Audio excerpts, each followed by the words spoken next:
Buenas tardes y bienvenidos a un nuevo diálogo filosófico. En esta ocasión el diálogo filosófico lleva el rótulo Desvelando la eutanasia y se va a encargar de él José María Vaquero Sánchez.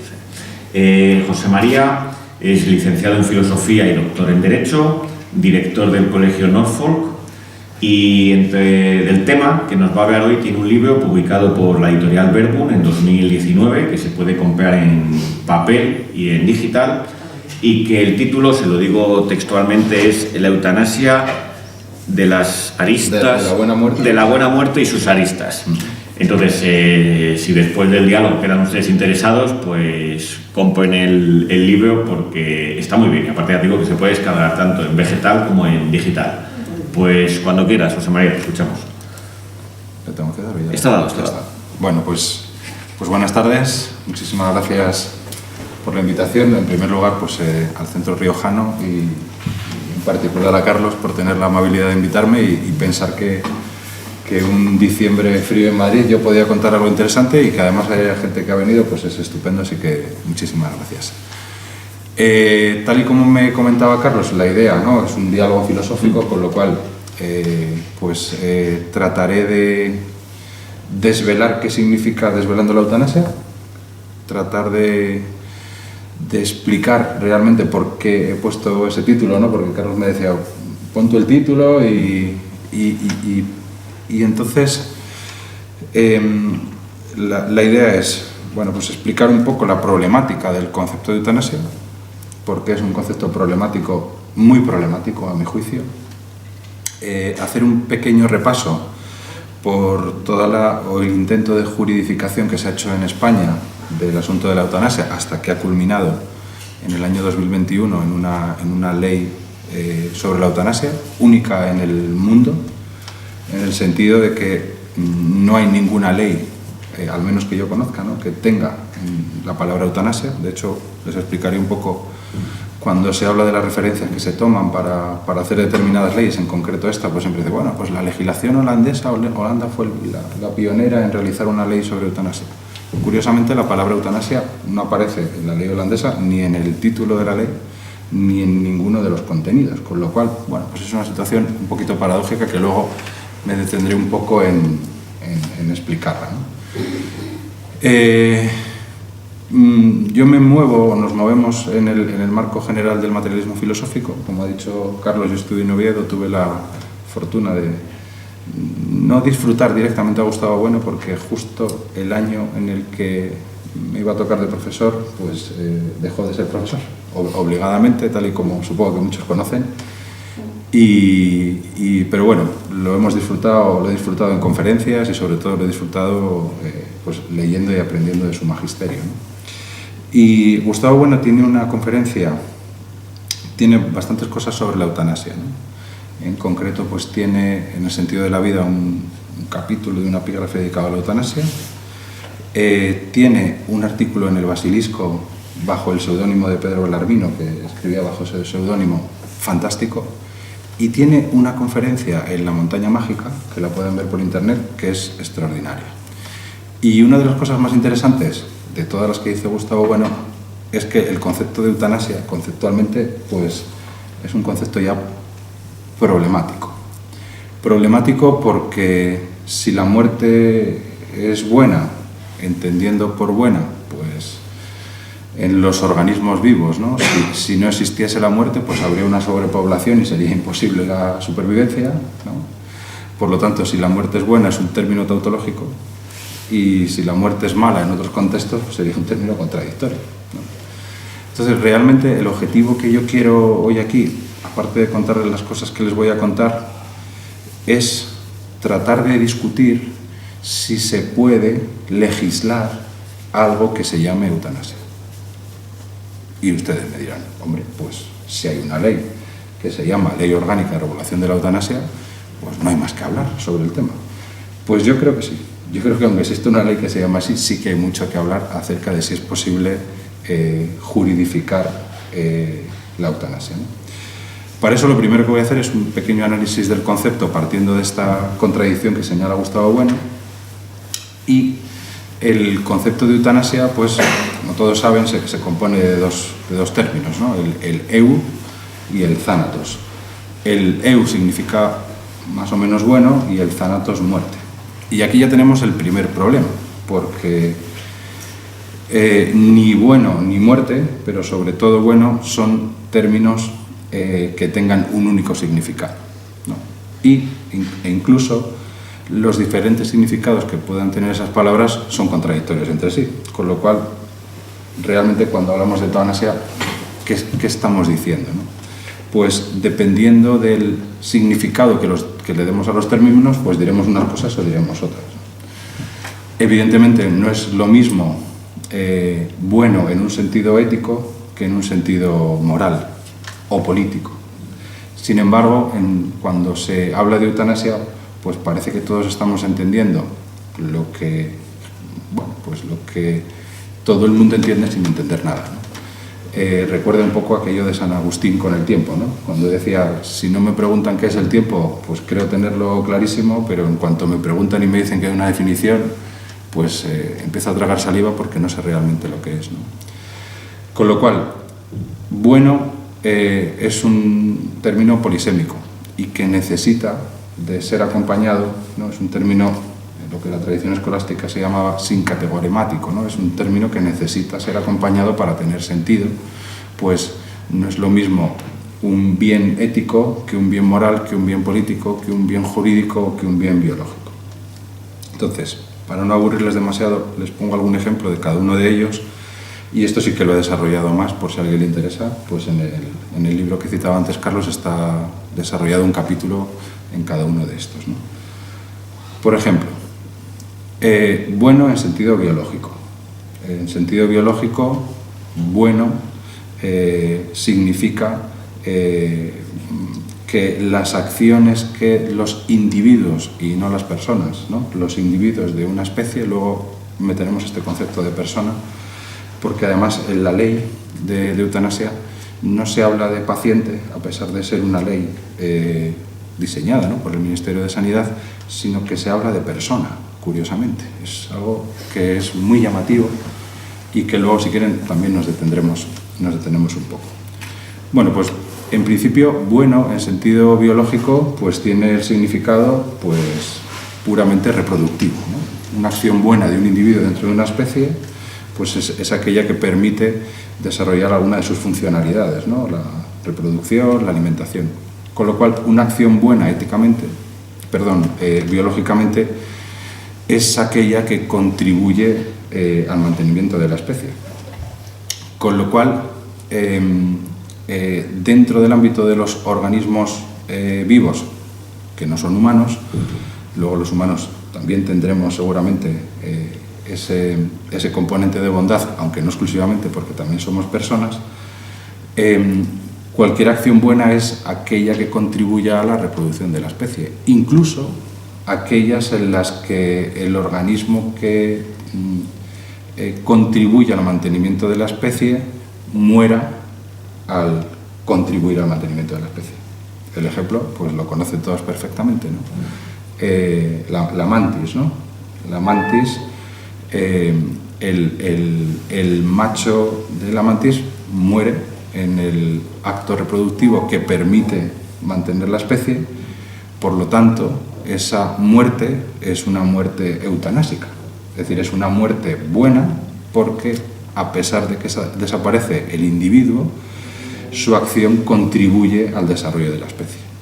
De hecho, cuando uno estudia esto un poco más profundamente, la evolución ha hecho que incluso el macho acople, iba a decir, y me entienden, ¿no? De manera casi voluntaria, acople su cabeza dentro de la boca de la hembra para que su devolución sea más satisfactoria y sea más la cantidad de líquido seminal que deposite en la hembra. Después de este acto, el macho evidentemente se muere, pero su muerte es eutanásica en el sentido biológico del término, porque contribuye al mantenimiento de la especie, igual que la del zángano, ¿no? El zángano,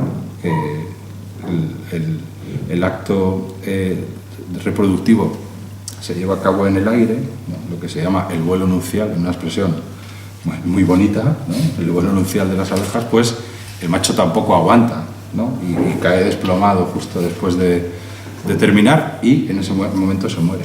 Esa muerte, en la medida que ha contribuido al mantenimiento de la especie, desde el punto de vista biológico es una buena muerte, una muerte eutanásica.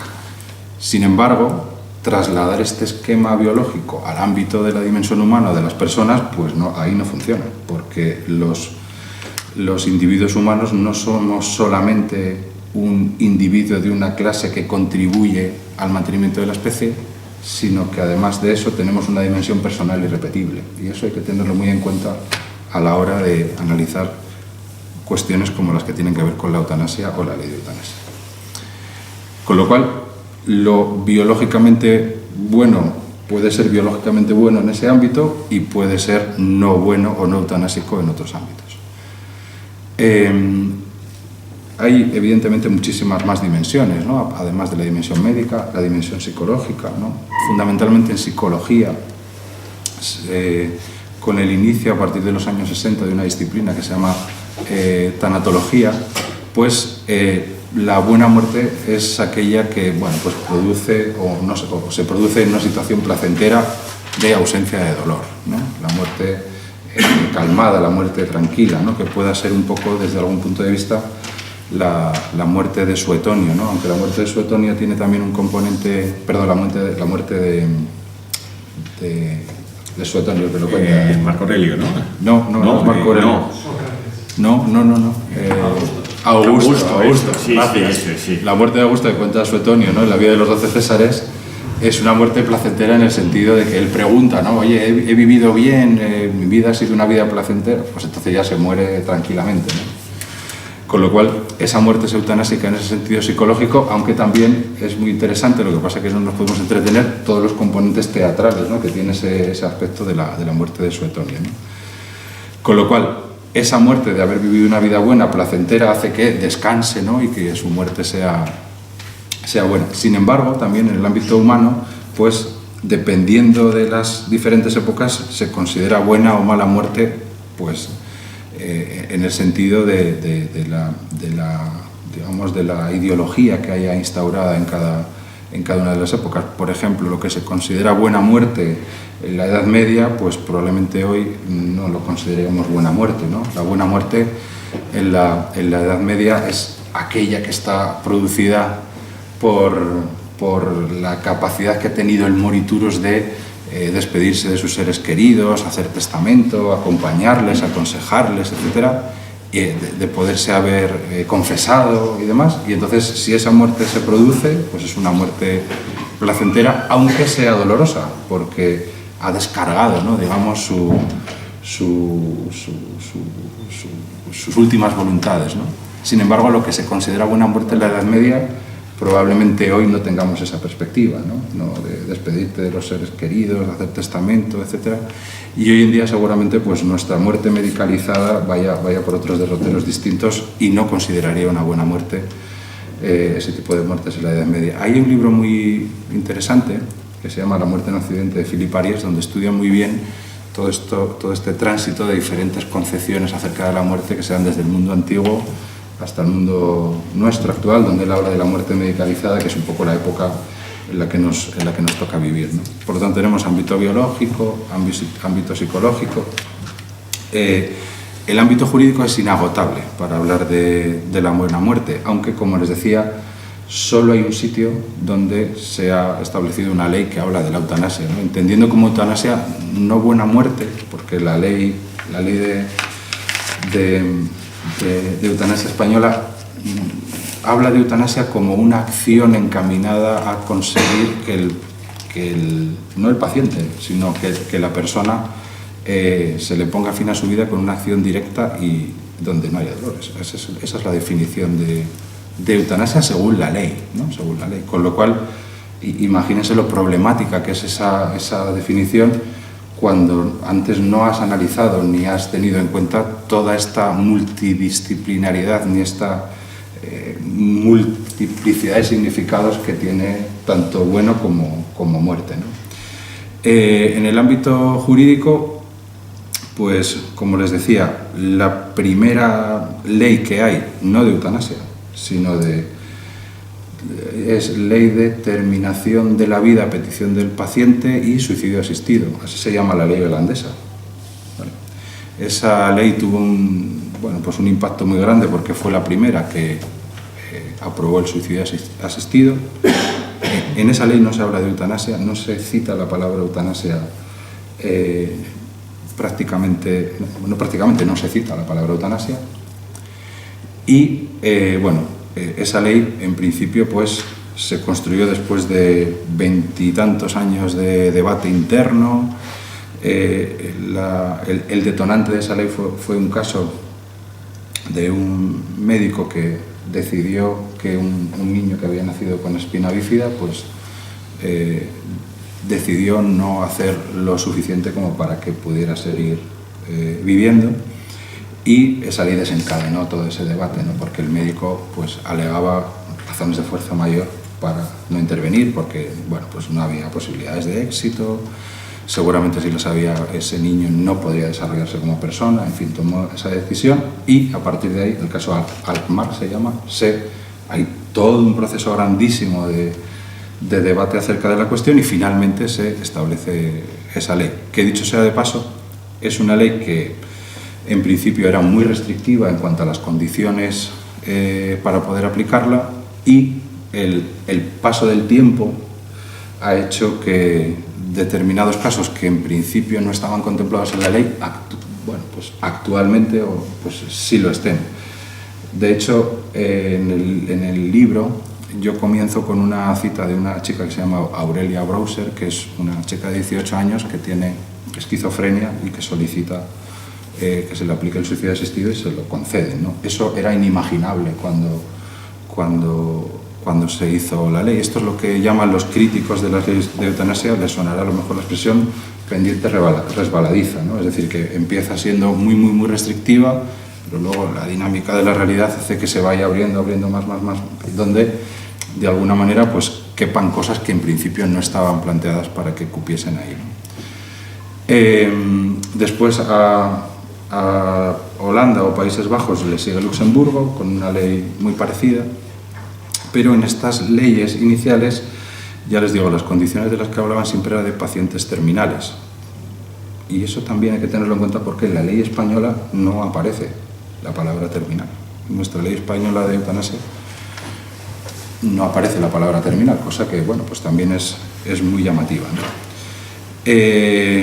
Países como Italia no han legislado acerca de este tipo de cosas, ni de estas, ni del suicidio asistido. Francia tampoco.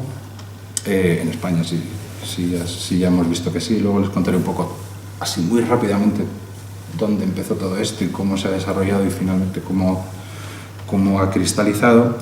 Y en el resto del mundo, pues la Corte Suprema colombiana tiene una sentencia en la que se determina que no tiene pena aquel que practique los no cuidados en un determinado momento, pero simplemente es una sentencia del Tribunal Constitucional, de la Corte Suprema de Colombia. No hay una legislación acerca de esto.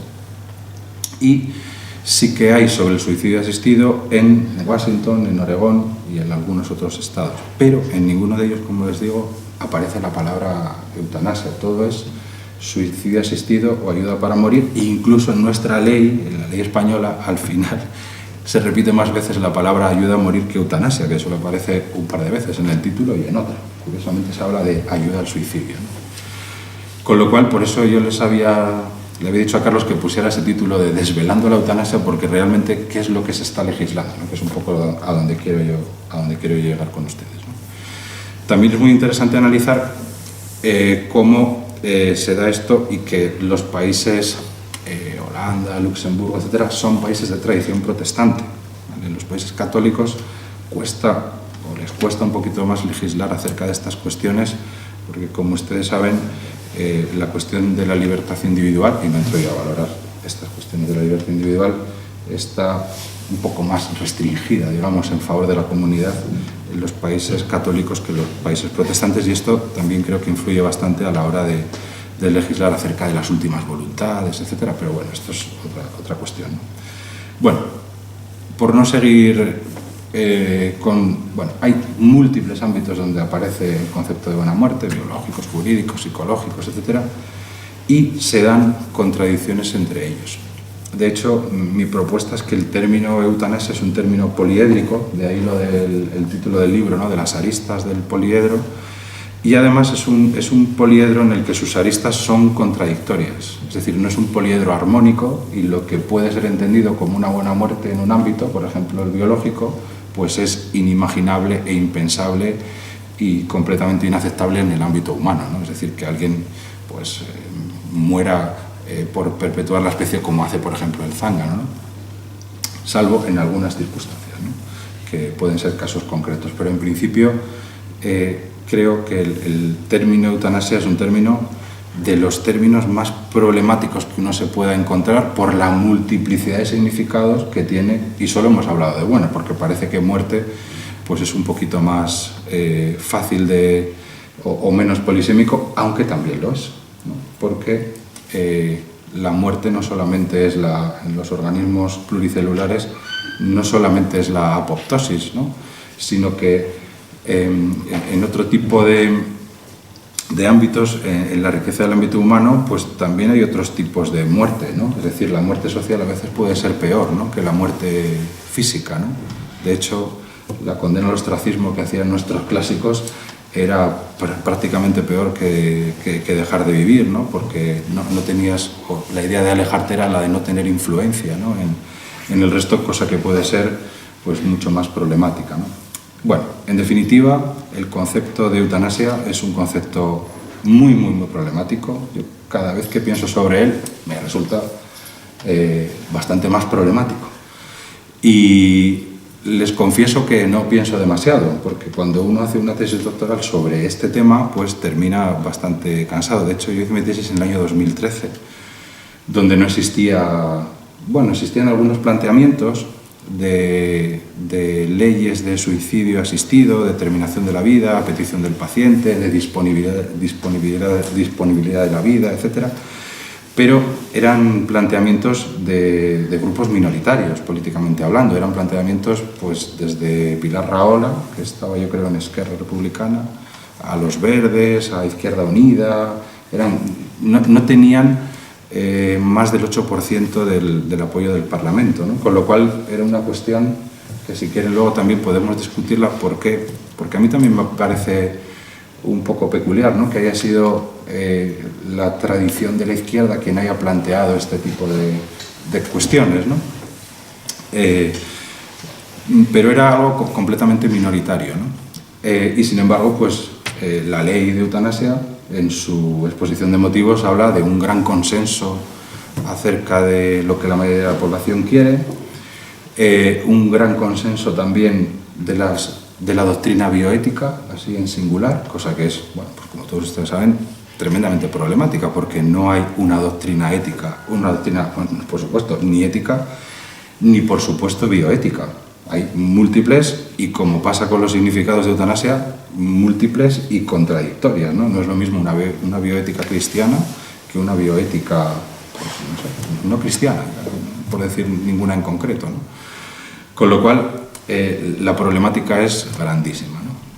Entonces, haciendo un poco de historia, pues yo estudiando sobre todo las diferentes leyes de sanidad que ha habido desde la ley del 86 en España, de la Ley General de Sanidad, a la ley 41/2002, que es la de autonomía del paciente, pues encuentro, ¿no?, unas grandes contradicciones con respecto a la ley de eutanasia actualmente, porque además esa ley dice en su exposición de motivos que recoge, no dice el espíritu, ¿no?, pero recoge lo que la Ley General, sobre todo de autonomía del paciente y de sanidad, y la Ley General de Sanidad habían expuesto.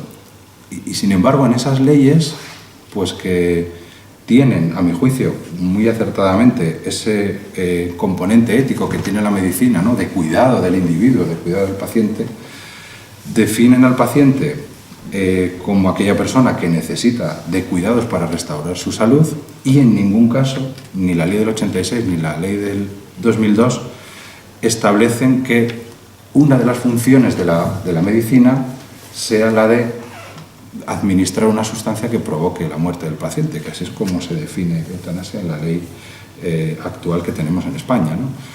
El objeto de la medicina siempre es preventivo, ¿no? La medicina preventiva, medicina curativa, ¿no? En algún sentido, ¿no? La de devolver al paciente la restauración de su salud en la medida que se pueda. La de promoción de la salud es otro de los objetivos de la medicina que habla la ley del 86, y, por supuesto, el cuidado del paciente. En ningún caso, en la ley del 86 establece que una de las funciones del médico pudiera ser la de administrar una sustancia que provoque su muerte. Por supuesto, eso tampoco está en la ley de autonomía del paciente, que aunque ahí es donde aparece por primera vez pues cosas como el historial clínico o el documento de voluntades anticipadas, en ningún caso, bueno, pues ese documento de voluntades anticipadas lo que dice es que en un determinado momento, en una determinada fase donde el individuo ya esté sea la parte final de su vida, pues los tratamientos que quiere o no quiere que se le hagan.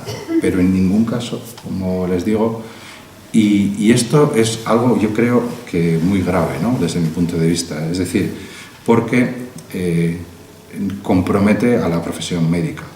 Yo creo que la profesión médica de tradición occidental, si es que hay otra, pero la de tradición occidental, la nuestra, ¿no? Realmente la medicina, como decía Gustavo Bueno, es la disciplina ética por excelencia, ¿no? Porque busca el salvaguardar el cuerpo del individuo fundamentalmente para sostener su vida personal, porque claro, sin cuerpo, pues el sustento de la persona es difícil, ¿no? Sobre todo desde una perspectiva materialista, ¿no? Entonces, la medicina es la disciplina ética por excelencia porque lo que trata de hacer es justamente restaurar la salud que en un momento determinado se pueda haber perdido. En ningún caso dice que la administración de aquellos elementos que contribuyan a restaurar la salud lo son para provocar la muerte. Entonces yo creo que esto realmente, independientemente, como digo, que haya médicos que estén a favor o en contra, etcétera, yo creo que aquí no es tanto la visión del médico, porque cuando médicos están a favor de este tipo de cosas, yo creo que pues lo hacen desde su ideología, no como médico, sino desde su ideología, pues no sé, sobre la dignidad humana, la persona o lo que sea, ¿no? Pero no como médico, porque el médico compromete su actividad si realiza una acción que se encamina hacia la muerte del individuo, no hacia, bueno, la prevención de la enfermedad, el intento de curación de la enfermedad o el alivio, ¿no? Es la medicina paliativa, ¿no? Bien, dicho esto, y para ir, yo creo que terminando, ¿no? Porque no sé cómo vamos. Tú veas, sí. Pues hablaré otro día. Sí, vale. Bueno, pues entonces le sigo entreteniendo un poco con la historia de las leyes, ¿no? En el año 1995 hay una reforma del Código Penal, ¿no? La famosa reforma del artículo, no reforma, sino en el artículo 143, a raíz sobre todo del caso de Ramón Sampedro, pues hay un proyecto de ley de un senador independiente pero adscrito al Partido Socialista, Cesáreo Rodríguez Aguilera, que les invito a que lean porque no tiene nada que ver con la ley de eutanasia. Es decir, es un documento pues donde habla pues, de una situación terminal, de alguien que está ya en un proceso irreversible, etcétera, y que entonces pues, que la administración de opiáceos que puedan acelerar el proceso de su muerte pues no sea considerada como una acción que contribuye a su muerte. Claro, esto evidentemente está, por supuesto, totalmente admitido dentro de la lex artis medicas como una práctica pues, en la que la administración no está directamente encaminada a conseguir la muerte del paciente, sino a aliviar su dolor, aunque como acción indirecta eso pueda acelerar el proceso de la muerte. Eso se pensaba en el 94. Actualmente, en las últimas investigaciones médicas, los médicos pueden afinar ya tanto que tan bien establecida que se desarrolle de manera prácticamente casi natural el proceso de la muerte. Pero fíjense, hablamos del proceso, o sea, de un paciente que está ya en su fase terminal y última. Sin embargo, en la ley no aparece, como digo, la palabra terminal. Se habla de sufrimiento grave, crónico, incapacitante o que provoque un dolor y un padecimiento extremo por parte de la persona. Con lo cual, cuando uno se plantea estas cosas, dice, ¿y qué es lo que no cabe aquí? Es decir, ¿qué es lo que no cabe? Porque además el médico, en la ley, se convierte en el primer garante que tiene que certificar que ese padecimiento que tiene la persona efectivamente es muy grave y le provoca un dolor insoportable. Pero no habla de un paciente, pues eso, como digo, terminal. El caso que les contaba antes de Holanda, pues es una chica de 18 años con salud perfectamente, pero que padece esquizofrenia. Entonces, claro, esa esquizofrenia, desde su punto de vista, le impide desarrollarse libremente y, por lo tanto, le impide el desarrollo pleno e íntegro de su personalidad. Y a esa chica la recetan el kit de eutanasia, es decir, porque se llama así, de esa manera tan, a mi juicio, tan grosera, ¿no? Es un kit como el que te puedes comprar, o quizá no tan grosera o no tan inocente, ¿no? Porque parece que es como un elemento más de los que te puedes adquirir, ¿no? Pero claro, no es lo mismo adquirir un elemento, pues eso, en una tienda, que adquirir un elemento administrado bajo una ley, amparada por un médico, y que ese elemento provoca o te provoca la muerte, ¿no? Entonces, bueno, después de esa reforma que se hace para que la pena sea menor en el caso de que haya esto, o incluso ausencia de pena, y yo creo que era Belloc, ministro de Justicia en ese momento, pues la cosa se queda más o menos ahí. En el año 98, en el Senado, hay una comisión que estudia el tema de la eutanasia. De hecho, están las actas, yo me las leí, me las estudié en su momento, y la verdad que son muy interesantes, porque las personas que intervienen en esa comisión del Senado pues son expertos, catedráticos de Derecho Penal, médicos, etcétera, y la verdad que son de un nivel, pues, bueno, pues muy interesante, vamos a decirlo, ¿no? Son personas que contribuyen de manera, desde su especialidad, desde el rigor académico, a ese debate, y además es muy plural, ¿no? Esa comisión del Senado va desde el 98 al 2000. Se supone que en el 2000 tenían que haber, pues bueno, unas conclusiones, ¿no?, acerca de esa comisión, y en realidad no las hay. Es decir, no hay conclusiones, no hay nada en claro y todo se para. Desde el año 2000 hasta, bueno, pues casi hasta hoy, pues ha habido, como les decía, esas iniciativas de los grupos minoritarios en el año 2008, en el año 2012, y siempre eran rechazadas por los partidos mayoritarios en ese momento, pues no las consideraban, no consideraban que fuese una demanda sostenida, como dice ahí la ley, ¿no?, en su exposición de motivos, una demanda sostenida.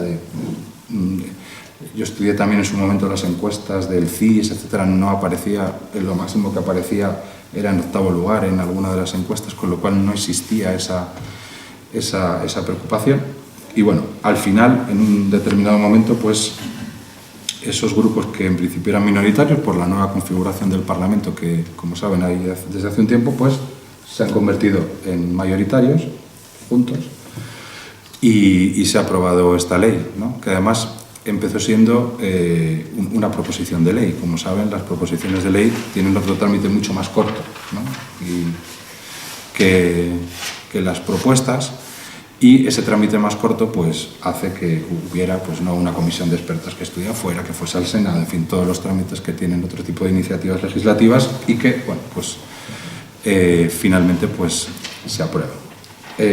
Si les parece, pues termino en 5 minutos diciendo por qué he sugerido ese título de Desvelando la eutanasia, o la ley de eutanasia, o lo que es la eutanasia, porque en realidad yo creo que cuando se legisla, es imposible legislar en el vacío. Es decir, se legisla sobre algo. Pero claro, si el término eutanasia es un término contradictorio y no se entiende, y depende de lo que entiendas por bueno, y puede ser otro, entonces, ¿realmente qué se legisla en la ley de eutanasia? Bueno, pues desde mi punto de vista, y así lo hice en un artículo que me pidió El Mundo, que yo creo que compartí contigo en su momento. Yo creo que lo que se legisla es la legalización del homicidio piadoso. Es decir, del homicidio piadoso. Sí, en algunas legislaciones, sobre todo en algunos países de Hispanoamérica, aparece la palabra piadoso como un atenuante, ¿no? Creo que en concreto en el Código de Uruguay, en el Código Penal de Uruguay aparece, y de hecho este verano en Uruguay se estaba discutiendo un proyecto de ley de eutanasia, que no sé ahora mismo exactamente cómo se quedó, pero en ese proyecto se hablaba de pacientes terminales. Claro, no es lo mismo un paciente terminal con una esperanza de vida muy corta, seguramente en una situación de despersonalización, ¿no? Entendiendo la imposibilidad de recuperar su dimensión personal, etc. Es totalmente diferente a la ley española, en la que prácticamente, como les digo, puede caber cualquier padecimiento crónico grave incapacitante, ¿no? Porque ¿dónde están los límites para calibrar el dolor que le puede suponer, el dolor insoportable que le puede suponer a una persona? Pues, por ejemplo, la famosa angustia existencial de los Sartre, ¿no? Y demás. Tengo angustia porque la sociedad en la que vivo me ahoga. Claro, ¿hasta qué punto no es motivo ese para que ese paciente diga que tiene un dolor? Y evidentemente la sociedad capitalista no tiene muchos visos de cambiar, al menos en un corto tiempo, ¿no? Con lo cual, la insoportabilidad que le produce esa situación, ¿por qué no es? Vamos, yo creo que cabe perfectamente en la ley. Además, al médico lo conviertes en tu primer cómplice, porque es el primero que tiene que garantizar que tu sufrimiento es real. Con la dificultad que tiene esto, claro, ¿cómo sabes calibrar que tu grado de sufrimiento es este, ¿no? En fin, bueno, muy, muy problemático, ¿no? Entonces, ¿qué es realmente, como digo, lo que se está juridificando en esa ley? Pues la eutanasia no, porque la eutanasia no se puede juridificar, porque la eutanasia es un término pues confuso, contradictorio y, como saben, como hemos visto, pues de múltiples acepciones. Yo creo que realmente aquí lo que se está haciendo es permitir que de manera legal pues un individuo pueda solicitar dentro de la cartera de servicios de salud, que ya tiene contradicción el asunto, Es decir, dentro de la cartera de servicios haya uno más, un servicio más, que sea el que tú puedes manifestar, pues poner fin a tu vida en el momento en que seas capaz de sostener que tienes un padecimiento grave, crónico e incapacitante, insoportable para tu propia existencia, ¿no? Con lo cual, yo creo que esta ley obedece, ¿no? Pues ya no tanto a la formulación ideológica de un partido concreto, sino a la nematología, por decirlo en los términos de Gustavo Bueno, ¿no? A la ideología que envuelve nuestras sociedades de mercado pletórico.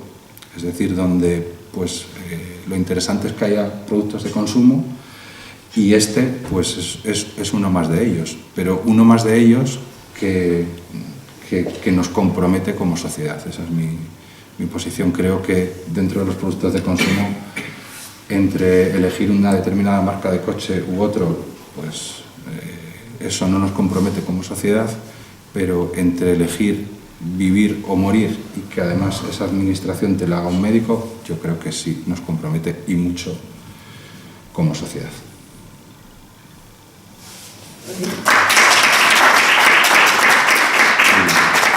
Encantado de escucharles. Bueno, pues comenzamos el diálogo después de la exposición, y pues si te parece, José María, te planteo yo una pregunta que tengo, porque ahora, a mí, que es un tema que también me ha interesado, los últimos años parece como que el rótulo que se usa mucho es el de derecho a morir dignamente.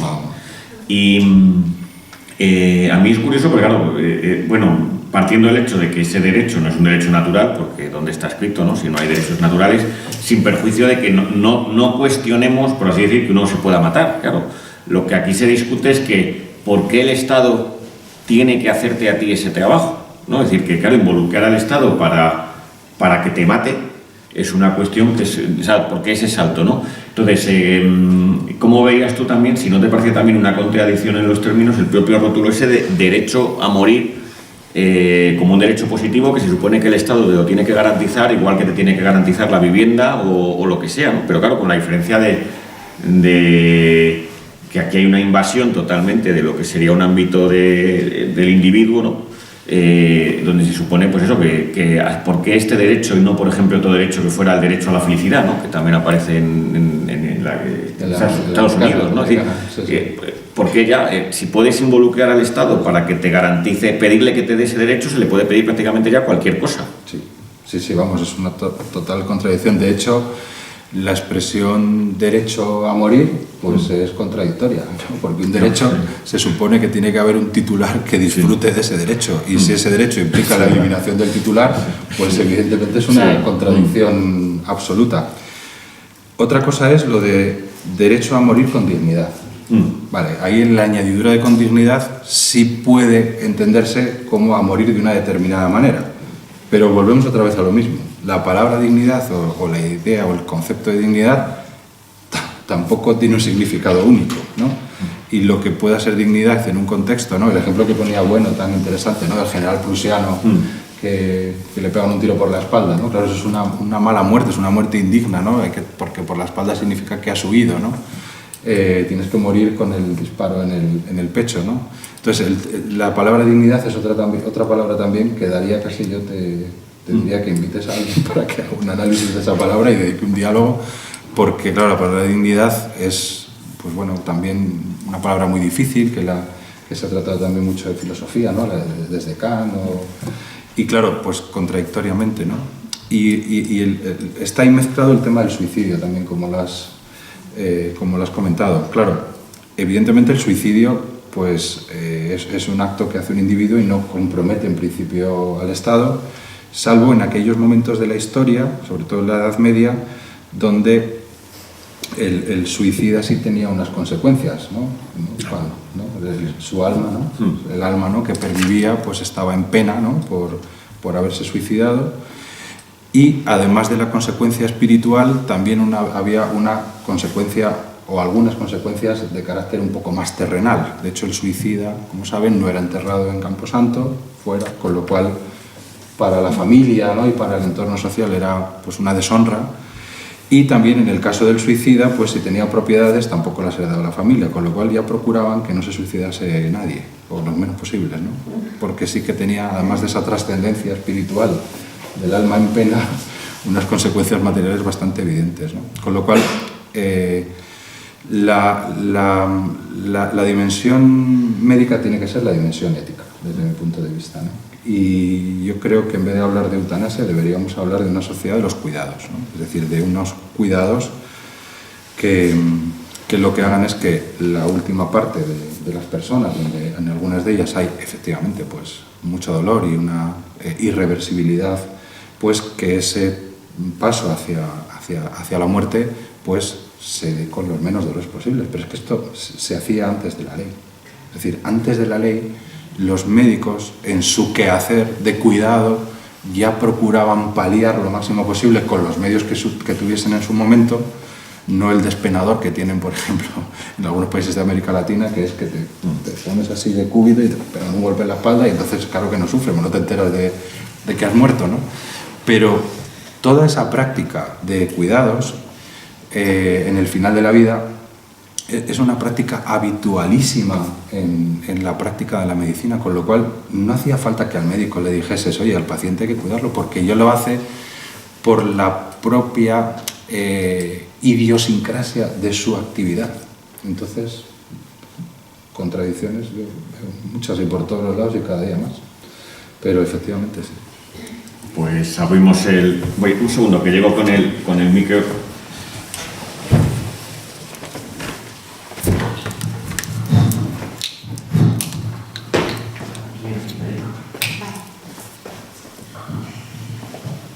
Yo estaba pensando, a ver, cuando alguien se enfrenta al tema de la eutanasia, el individuo, ¿no? Que por ejemplo está sufriendo, pero tiene la cabeza bien y está sufriendo, y se enfrenta a eso, no creo que le dé tiempo a pensar otras cosas, ¿no? Si lo que piensa es que a lo mejor su vida pues ya está cansado de llevar esa vida y no le merece tanto la pena. Si además no va a tener, no va a poder cambiar, porque la medicina no puede hacer nada para el problema que tenga, ¿sabes? Pues él, a lo mejor si está, por ejemplo, como el caso de San Pedro, ¿no? Pues a lo mejor no es vida estar todo el día en una cama, que te tengan que alimentar, que lavar, que si te pica un poco te tengan que rascar. Entonces, tu mente sí que vuela y a veces ese cuerpo es una cárcel. Entonces, debe ser horrible, porque, no sé, yo muchas veces lo he pensado, ¿no? Entonces, pues nada, eso, que estaba pensando que en esos momentos la persona que tiene que tomar esa decisión no piensa en otras cosas, piensa en eso. Sí, ahí, bueno, hay un montón de cosas ahí en lo que has dicho, ¿no? El caso de San Pedro es muy, muy paradigmático, porque además luego, como has llevado al cine, además, cinematográficamente, desde mi punto de vista, la película es estupenda y ideológicamente desde mi punto de vista es desastrosa la película, ¿no? El caso de San Pedro es muy peculiar porque cuando hablamos de vida dependiente, todos somos dependientes, en mayor o menor grado, pero todos dependemos de la comunidad, ¿no? para desarrollarnos, ¿no?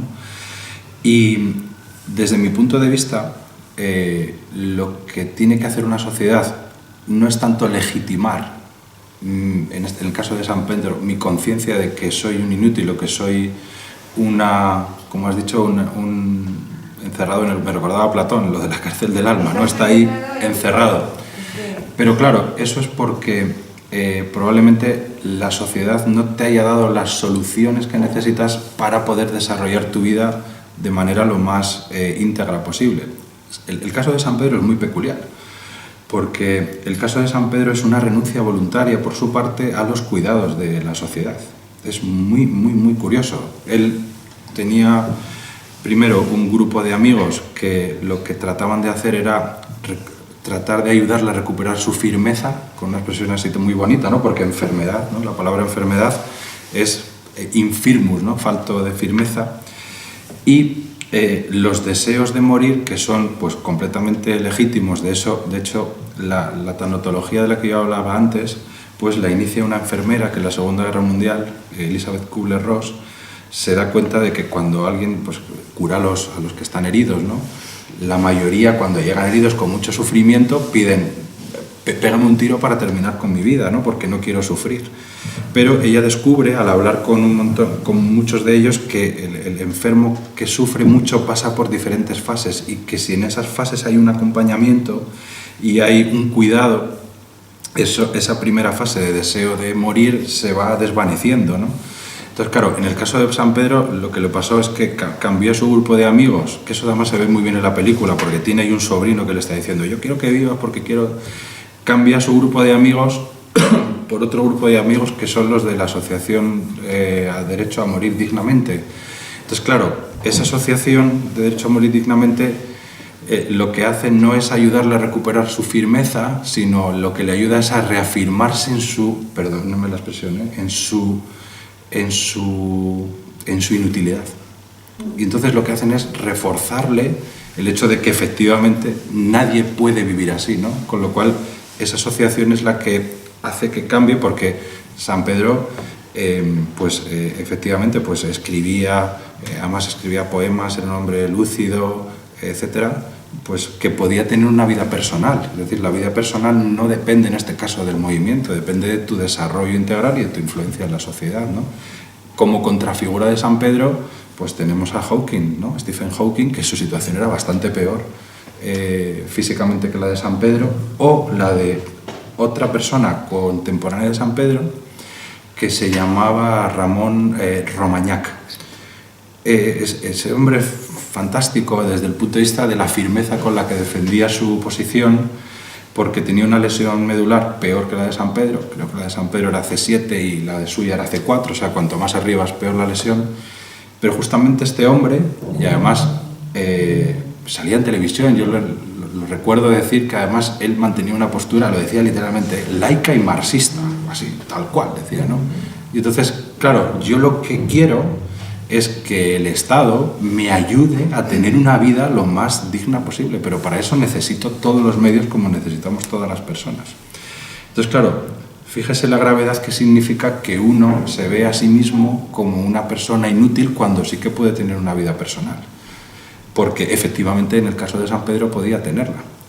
Entonces, pensar que hay vidas que no merecen la pena ser vividas es el argumento que utilizaron los nazis en el programa T4. Es decir, hay vidas que no merecen la pena ser vividas porque hacen que la especie degenere. Con lo cual hicieron todo un programa, como ustedes conocen, atroz, de eliminación de discapacitados, homosexuales, gente que le faltaba un brazo. Entonces, ¿cómo que no hay vidas que merecen la pena ser vividas? Todas lo merecen, y lo que creo yo, desde mi punto de vista, es que la sociedad, o en este caso el Estado, lo que debe hacer es hacer que esas vidas sí merezcan la pena ser vividas. ¿Pero qué ocurre con esto? Y ya le dejo. Ocurre con esto que, claro, implica una inversión económica muy grande. Igual que implica una inversión económica muy grande los cuidados paliativos. Los cuidados paliativos son tremendamente costosos. Entonces, si los cuidados paliativos son tremendamente costosos y van a cargo del Estado, y los estados en los que vivimos en nuestra sociedad son cada vez más débiles y tienen menos recursos, yo creo que es el contexto perfecto para que aparezca una ley como esta.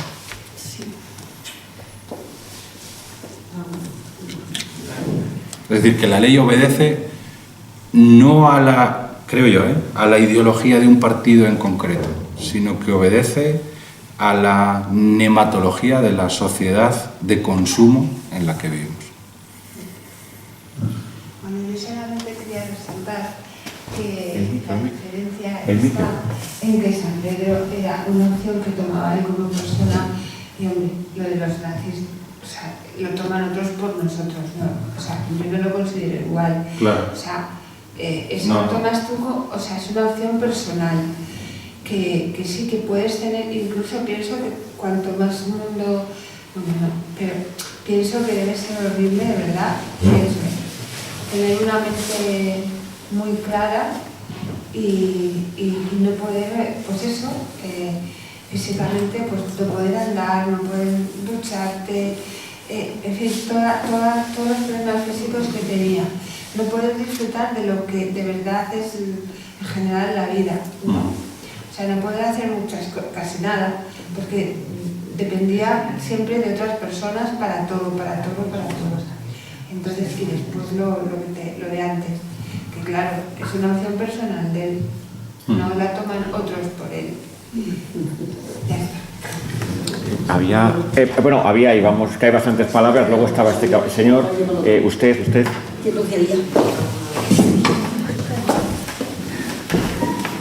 Bueno, yo tengo como varios puntos, voy a intentar ser breve. El primero es que me ha gustado mucho lo de la etimología y entiendo lo que dices de la contradicción, porque si eutanasia es buena muerte y la palabra muerte, la contradicción es buena, entonces curar un cáncer es una eutanasia, ¿sabes? Porque estamos matando unas células vivas. Entonces, me gusta mucho por ahí. Descontroladas, además, porque el cáncer es eso, es un Efectivamente. descontrol de la vida. Efectivamente, al final eso es una eutanasia, porque es una muerte y además es buena, ¿no? Entonces, como un buen concepto. Y luego, por otro lado, quería darle la razón a Carlos con lo de que encima el Estado te tenga que ayudar a morir, que es como una decisión que tú tomas con tus motivos, los que sean, pero al final también es un coste de dinero y es, o sea, no sé, quiero decir, un gasto común por una decisión individual. Pero también te voy a quitar la razón porque me parece que en el tema de la eutanasia también entra como mucha ideología de todo esto de que el suicidio es algo como malo y no sé si viene de lo cristiano o de que, bueno, que al final no querer vivir pues parece como un poco estúpido, ¿no? En cierto punto, o sea, sin matarle el respeto a nadie, pero... Y luego, por último, también quería hablar sobre lo que ha dicho ella, porque al final creo que con todos los avances que está habiendo en la tecnología, el futuro de la eutanasia no va a ser que alguien esté paralítico. O sea, alguien paralítico va a poder vivir, va a poder moverse. El problema va a ser la gente de aquí, la gente que tenga una depresión o que tenga una esquizofrenia, porque al final, en el caso del bebé este que ponías de la espina bífida, es como no se va a poder desarrollar como persona. Si tú físicamente sí te puedes desarrollar como persona, pero mentalmente no, ¿qué sentido tiene vivir?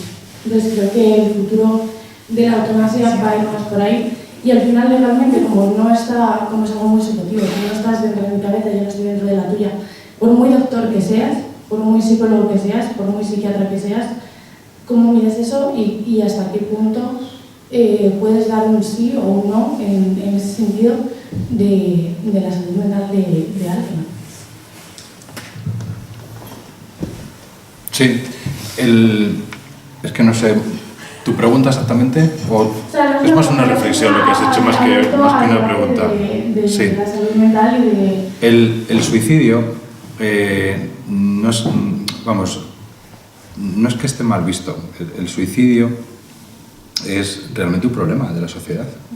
Lo que pasa es que, como saben, pues no se suele hablar mucho del suicidio porque siempre se piensa que el efecto que produce hablar de él incita al suicidio, ¿no? Es lo de los sufrimientos del joven Werther, ¿no? De Goethe, ¿no? Que hubo una ola cuando hizo la novela, ¿no? Que se suicida por un amor no correspondido, pues hubo una ola de personas que se vestían incluso como él, etc. Y entonces, pero realmente el suicidio sí que es un problema en nuestra sociedad. Las cifras de suicidio son muy grandes, han aumentado además mucho a raíz de la pandemia. Y yo creo que habría que centrarse, que las políticas del Ministerio de Sanidad deberían centrarse en tratar de la prevención del suicidio. Y el suicidio, en esto yo soy un poco espinosiano o espinosista. Pienso que el suicida generalmente está influido por causas externas. Es decir, que no hay una tendencia natural al suicidio, por razones biológicas evidentes, ¿no? Por razones evolutivas, pero sí hay circunstancias que pueden provocar que una persona entre en un estado de depresión o de decaimiento constante, pero siempre es motivado por causas externas, ¿no? Por la ausencia de elementos externos, ¿no? Y que si la sociedad o el Estado garantizan que determinadas cosas o determinados elementos que permiten la vida personal son no solamente un derecho, como dice la Constitución, sino una garantía de que eso sea una vivienda digna, un buen trabajo, etc., todo lo que dice nuestra Constitución. Si alguien tiene una vida plena en ese sentido, creo que disminuye muchísimo las tendencias suicidas, muchísimo.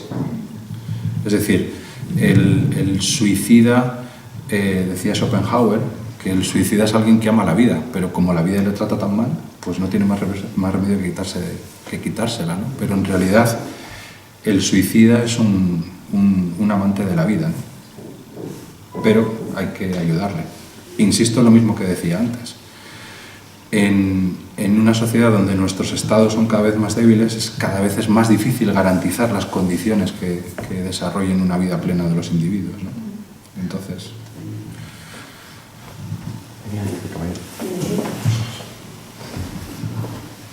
Hola, buenas tardes.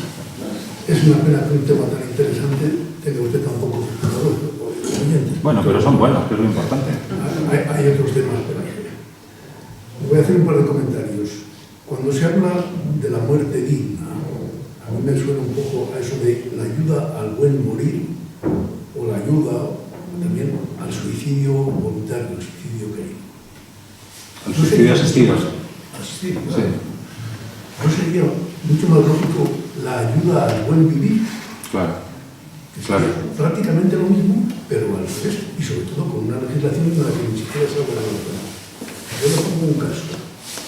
Mi madre murió con 94 años. Los 2 o 3 últimos años la mujer tenía demencia senil, se encontraba francamente malía. Llegó un momento que cada 2 o 3 la teníamos que ingresar. Cada vez que la ingresábamos en la población, yo vivía cerca de aquella zona, volvía a casa, estaba como 2 horas o 3 horas por la tarde, volvía completamente trastornada. Ya en un momento que el médico nos dijo que realmente el tema se acababa, que llevaba tiempo y tal, y se nos puso muy malita, y aquella tarde nosotros, yo soy el mayor de los hermanos, una de las hermanas, decidimos no ingresarla. Verla morir a mi madre fue una delicia. Era una delicia, porque la ayudamos a vivir lo que fuera, lo que la llegaba al alma. Se me fue. yo entiendo que es mucho más humano, hasta más elegante, el ver eso, un ser querido, morir bien cuando tenga que morir, que no ayudar a matar, me parece horroroso eso. El proceso irreversible. ¿Y quién dice cuál es un proceso irreversible? Yo personalmente tuve tuberculosis, yo tengo más años de los que aparento, más todavía de los que aparento que apenas. Yo tuve tuberculosis. Si la hubiera tenido 5 años antes, yo me habría muerto. Me había muerto, porque entonces en mi pueblo, cuando veías a alguna persona que se ponía una manta en primavera, incluso y hasta en verano, porque tenía frío y tenía que salir al sol, este pobrecito se nos muere. La tuberculosis era mortal. A los 2 años apareció la extractomicina y en 2 meses la quitaron.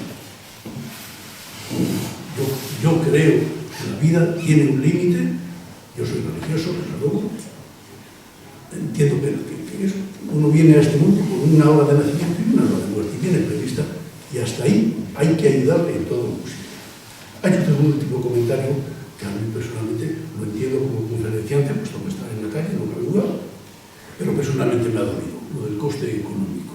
No cabe duda que la ayuda sanitaria para estas personas es costosísima, pero es mucho más costoso mantener miles y miles de políticos inútiles que nos sobran por todo el mundo. Tener 22 parlamentos, ¿para qué? ¿Para qué? Con eso seguramente que se pagaba la salida. Muchas gracias. ¿Quieres comentar? No, que estoy de acuerdo con lo que dice. Cuando he dicho lo del coste, lo he dicho justamente con eso, ¿no? Es que el enfermo terminal, o el enfermo en fase terminal, en una sociedad de consumo, solo consume recursos públicos sin posibilidad de que luego consuma en otros sitios. O sea, es una crítica absoluta por mi parte, ¿no?, a la sociedad de consumo en ese sentido, ¿no? Y estoy de acuerdo con lo del buen morir y lo de la buena muerte en el sentido que usted ha comentado, ¿no?, de la muerte acompañada, ¿no? Es la mejor de todas, por supuesto. No la muerte medicalizada, ¿no?, como tenemos en nuestros hospitales. Yo tengo que ver los 3 hermanos, la sonrisa con la que murió. Sí, sí. Buenas tardes. Comentabas que la eutanasia o consumos de empresaristas no era una preocupación de los españoles, pero cuando se ha aprobado tampoco se ha generado ningún debate ni a favor ni en contra ni de ningún tipo. Es decir, más bien parece que lo que nos encontramos es una sociedad adormecida ante cualquier cosa. O sea, nos puede decir una cosa o la contraria que la sociedad no reacciona, ¿no? Pero sorprendentemente necesitamos el shock pandémico para que se apruebe la ley, aprovechando por si acaso que esa sociedad está colapsada con la muerte o la presunta muerte que está provocando esa situación. Eso por un lado. Y por otro lado, me resulta sorprendente que una ley pensada para evitar el sufrimiento de las personas, dentro de que no estoy de acuerdo en que realmente la ley sirva para eso, pero bueno, vamos a suponer que es para eso, la realidad que nos encontramos es otra. Yo soy de una pequeña provincia, muy pequeña, muy poco poblada, donde una amiga mía es la primera persona que solicita que se le aplique la eutanasia.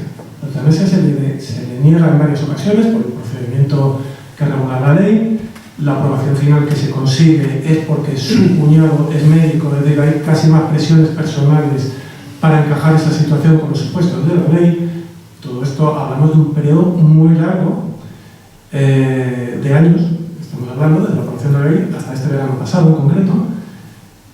Una vez que eso se aprueba, en 2 ocasiones hay una designación de médicos para ejercer la eutanasia que luego se echan para atrás el día anterior del proceso y solo en la 3ª ocasión ya le aplican la eutanasia. Esto es un proceso de tortura legal. Este es el único caso que conozco, hasta el verano pasado era el único caso de esa provincia de España, pero me imagino que esto no es único, esto tiene que estar pasando en infinitas cosas. Es un proceso de tortura institucional. Entonces, hemos tenido un efecto perverso en lo que se supone que tiene otra finalidad. Sí. Ayer miraba yo las estadísticas del Ministerio de Sanidad y hay solo hay publicadas las del año 2022, que es el año inmediatamente posterior. Y de las 576 solicitudes que había habido en ese año, 136 no habían llegado a... O sea, se habían muerto antes de que llegara. Porque luego el procedimiento es bastante tortuoso, como usted ha dicho. Vamos, en la ley se lo puede leer, tiene que haber primero un médico, luego uno externo, un comité de garantías que cada una de las comunidades autónomas tiene que crear, que no se han creado en todas. En fin, es un proceso tremendamente... La palabra es esa, es tortuoso, ¿no?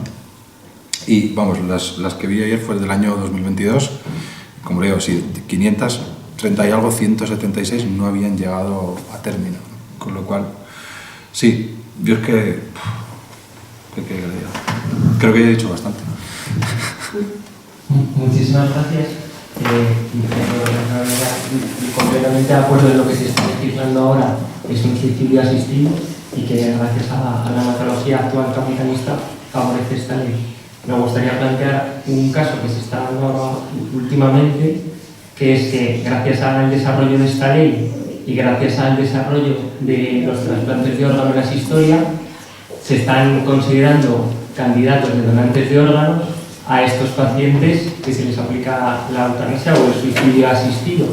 Entonces, me gustaría cómo se plantearía este caso desde una bioética materialista, en el sentido en el que siempre en la bioética materialista se ha aplicado que hay conflictos entre ética y moral, pero yo creo que aquí habría un conflicto entre ética y ética, ¿no? Porque estarías aplicando la ética del individuo que vive la eutanasia frente a las éticas de los pacientes donantes de órganos. Gracias. Sí, pues totalmente de acuerdo con el planteamiento. De hecho, el tema de los trasplantes es uno de los temas colaterales pero sustanciales de la ley, ¿no? Efectivamente, es que lo he definido perfectamente, no es una contradicción, absolutamente, ¿no? Porque, por un lado, la preservación de la vida en buenas condiciones y la generosidad ética, ¿no?, con respecto a los demás, ¿no? Con lo cual, pero yo creo que eso daría para otra conferencia, así que... Pero efectivamente. Bueno, José María, un placer volver a escucharte. ¿Cómo estás? Muy bien. Bueno, yo simplemente una serie de señalamos un par de conceptos. Jurídicamente creo que se abusa completamente el término eutanasia. Perdona, es que tú has comentado lo del cáncer, pero es que para que sea eutanasia, el sujeto objeto de la eutanasia tiene que solicitarlo. Y a día de hoy yo creo que las células cancerosas no solicitan que se las maten. Entonces, jurídicamente yo no consideraría... O sea, que esto es un chascarrillo, pero creo que se abusa muchísimo del término eutanasia. Eutanasia para los perros, eutanasia para... O sea, de verdad, como el lenguaje jurídico es utilizado por todo el mundo de una manera totalmente reflexiva, se abusa mucho del término eutanasia. En todo caso sería un homicidio, un asesinato, pero no eutanasia. Es que eutanasia tiene que haber una solicitud por parte del sujeto objeto de la eutanasia. Y menos mal que el cáncer no habla, porque es lo único que le falta hablar, hacer ya. Entonces, un poco puntualizar que yo creo, no sé si coincides conmigo, que se abusa muchísimo del término eutanasia en general. O sea, no sé, pero yo creo que hay que hablar de eutanasia de animales. Sí, claro. De hecho, hay ya pues, bibliografía que yo he leído sobre veterinarios, etcétera, sobre eutanasia en animales. Ahí ya son las cuestiones de la bioética antrópica y anantrópica, ¿no? Es decir, si aplicas la bioética como el padre de la bioética, Van Potter, ¿no? Que pensaba que era una ética global, mundial, de comunión, casi pues como una especie de reencarnación moderna de San Francisco de Asís, ¿no? Con los animales y demás. Y sobre el abuso del término estoy de acuerdo. Claro. Pero ¿sabes por qué? Porque igual que es mucho más eufónico, ¿no? Suena muchísimo mejor hablar de agnosticismo que de ateísmo, ¿no? Pues suena mucho mejor hablar de eutanasia, ¿no? Porque está el eu, está el bueno, ¿no?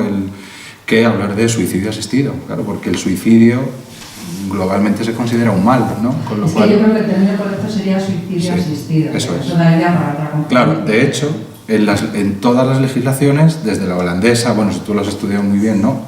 Aparece la ayuda al suicidio, y en la nuestra, al final, se dice ayuda al suicidio, con lo cual, María, hace una ley de ayuda al suicidio, de suicidio. Pero claro, esa ley no tendría, creo yo, un acogimiento tan placentero como ley del suicidio. Yo creo que ahí uno echa el freno de mano, ¿no? Cuando habla de suicidio, pues echa el freno de mano, sobre todo en sociedades donde en principio el suicidio es un mal, ¿no? Pero en sociedades de tradición católica más todavía, ¿no? Por eso Italia ni por asomo tiene nada parecido a esto, absolutamente nada, absolutamente nada. Francia tampoco, pero el norte, Holanda... Sí, eso era algo que hablamos en su día, que el norte es horrible. Y luego he señalado que sí, que el tema de San Pedro, aparte que es interesante la historia porque es verdad que él no empezó así, fue cuando cambió de grupo de amigos y eso es muy interesante. Pero es que la ley, que es muy interesante, desde la exposición de motivos de la ley, se palpa claramente. Para mí la exposición de motivos es lo mejor en el sentido de estudiarlo, o sea, es muy, muy significativa, ¿no? La ley nuestra no es nada garantista, o sea, realmente es una ley que no habla de casos como el de San Pedro, no, es que puede solicitar la eutanasia, vamos, cualquier hijo de vecino que se sienta un poco deprimido, entonces es muy peligroso porque está regulando el homicidio por parte y encima solicitándole al Estado. Y ya me callo, lo que me lleva a decir que yo sí que veo cierta eugenesia o ciertos rasgos del estado de bienestar de personas que no aportan a la sociedad y que de alguna manera, bueno, el máximo precursor que yo creo que estaba en la Asociación de una Muerte Digna fue el famoso doctor Montes. Sí. Creo, ¿no? Recordar cuando estudié yo que estaba... Pues yo creo que le hicieron presidente de honor. Claro, sí. Este señor...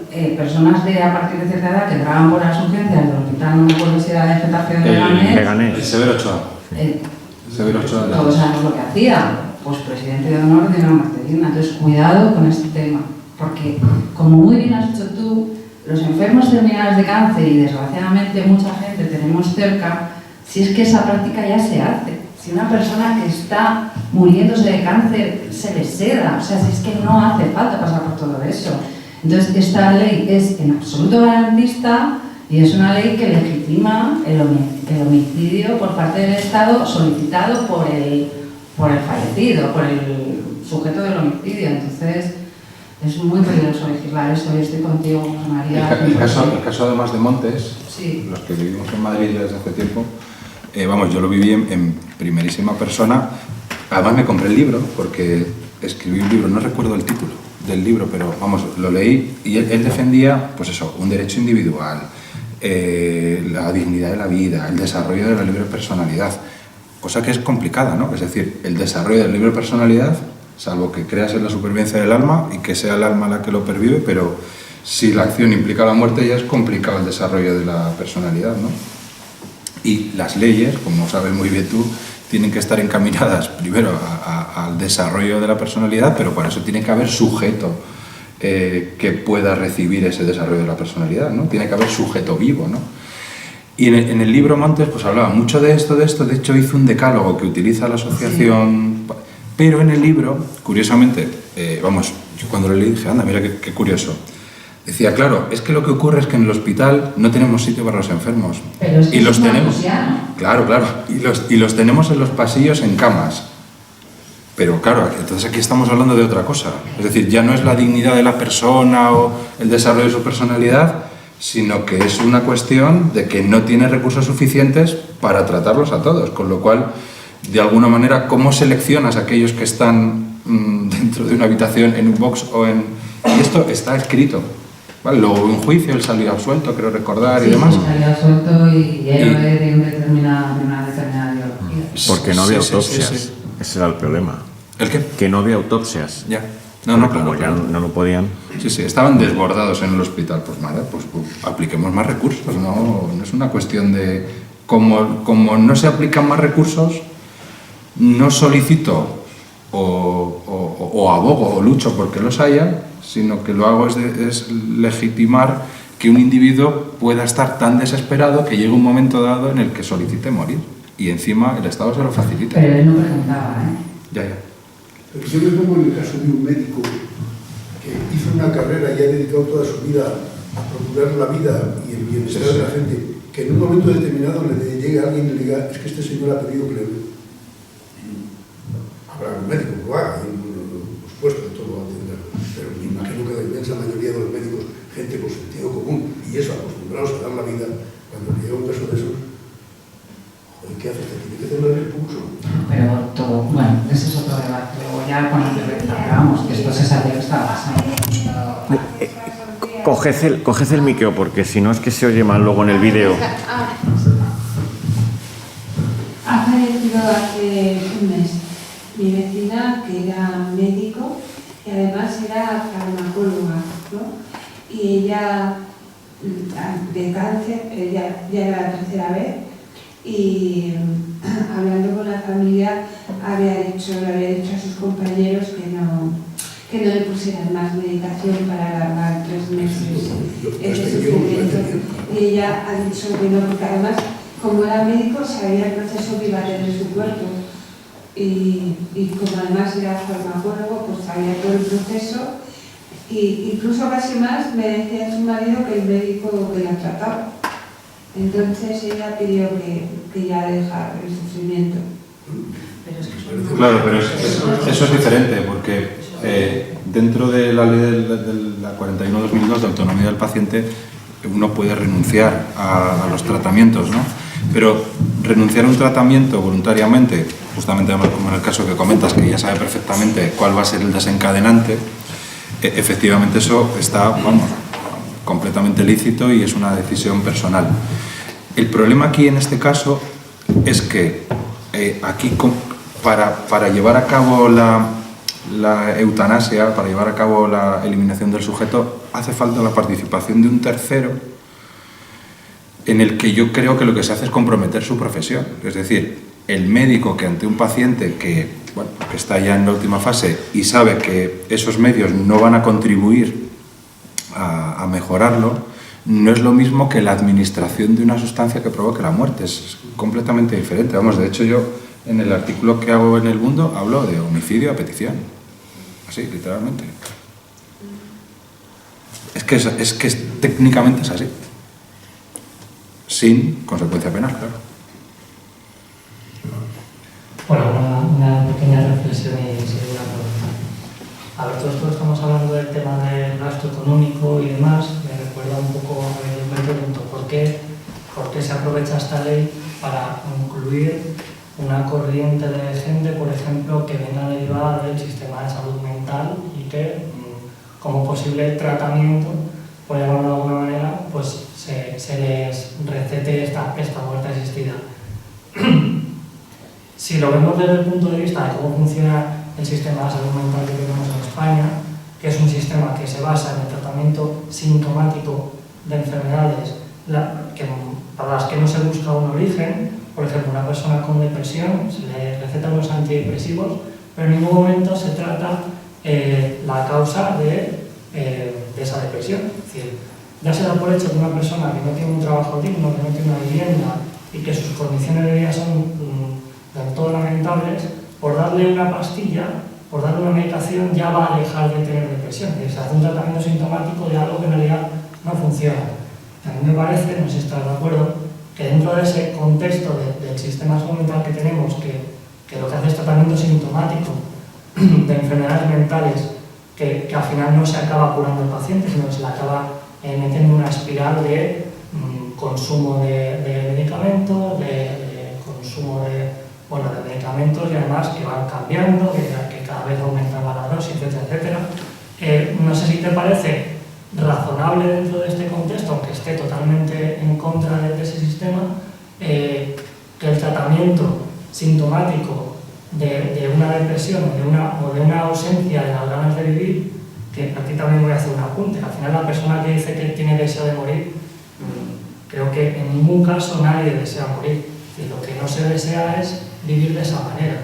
Todas las personas que desean morir, en realidad, si pudieran elegir otra vida, probablemente lo harían. No creo que haya prácticamente ningún caso, cuando pillan los dos, en los que alguien tenga deseo de morir.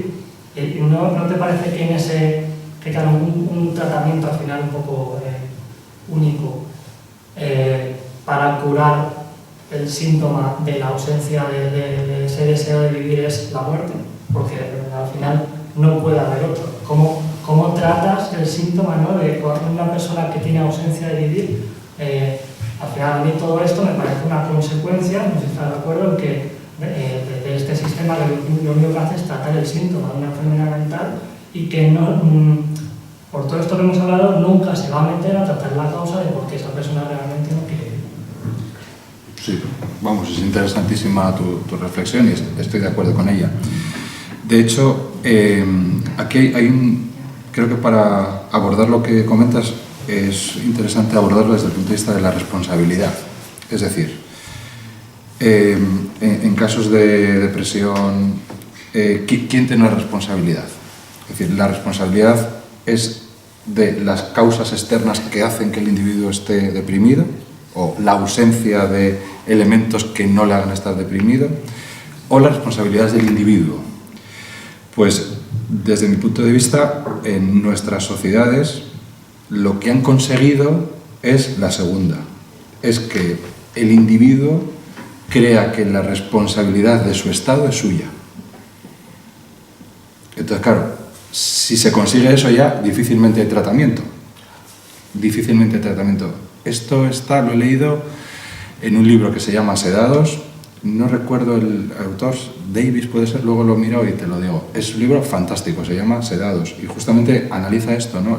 El gran consumo de antidepresivos por sociedad. Curiosamente en España se consumen muchísimos, a pesar de ser un país de tradición católica, cosa que a mí me llama especialmente la atención. Pero lo que se ha conseguido es pensar que la causa que genera ese estado de ánimo depresivo está dentro de nosotros. Pero, como he dicho antes, yo soy espinosista, yo creo que está fuera. Es decir, que es la ausencia de elementos que provoquen un buen vivir lo que hace que el individuo caiga en ese estado de depresión. No, la depresión no es algo autogenerado por el individuo y que lo proyecta, sino que es al revés. Pero creo que nuestra sociedad tan excesivamente individualista en la que vivimos ha conseguido que el individuo piense que es decir, que no tener un trabajo digno, no tener una vivienda, al final es responsabilidad mía. Y, hombre, puede haber un elemento de responsabilidad por inacción, pero hay una responsabilidad social del Estado, de la sociedad, para el pleno desarrollo de los individuos, que además lo dice nuestra Constitución.